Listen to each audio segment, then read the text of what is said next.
Why telling the truth feels so painful, even though honesty is one of the most valued traits. People often say, oh, I value honesty in a relationship.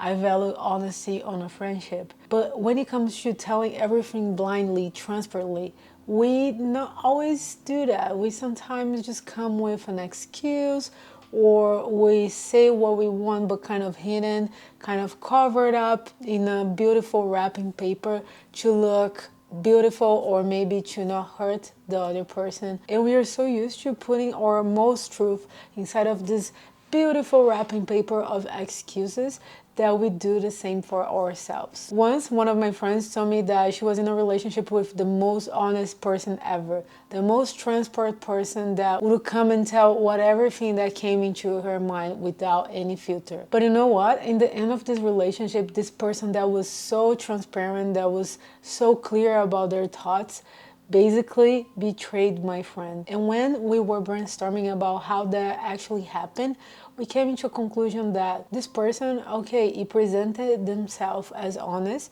but deeply inside, this person was lying to herself first. And then I believe there's two layers when it comes about being the most truthful version of yourself, the most authentic, the most freely, the most honest. One that is the nucleus and the other that is the outside picture. The most important one layer is about being true and honest with yourself, and outside being true and honest with others. And the way we speak with others, the way we treat others, is also a big picture representing how we communicate with ourselves. Not long ago, every time someone invited me for a party or a club, I used to give plenty of excuse. For example, I'm gonna work tomorrow early, oh, I'm super tired, or whatever. Until there were plenty moments where my excuse wasn't enough. I went to those parties and I realized something really important, where I was lying to myself. I didn't came into a conclusion with me first that I didn't like going to the clubs. And once that became so clear, transparent to me, I started to verbalize to my friends that I'm not a person that goes to clubs. And you know what happened? They just stopped inviting me, and I didn't mind. I felt like verbalizing that I didn't want to go to the clubs would present an image of me as if I wasn't cool or fun, or if I was in the same vibe with everyone. And also if they would still like me afterwards and invite me to other fun things.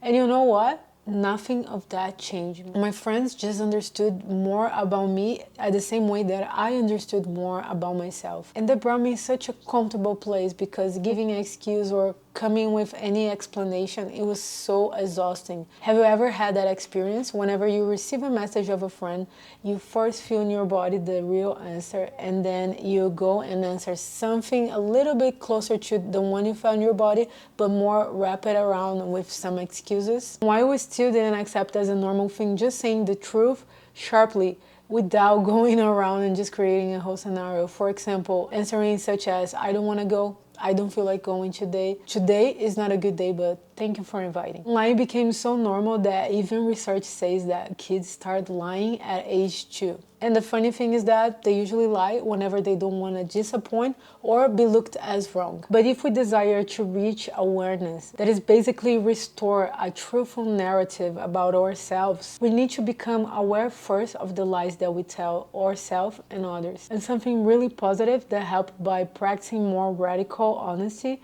is that I foster more intimate connections with my friends. They will then be able to see myself truly. And once you present yourself honestly with someone, this person also feels comfortable to present themselves honestly with you, because they know you are going to promote a safe space for transparency. So do this exercise in your next interaction.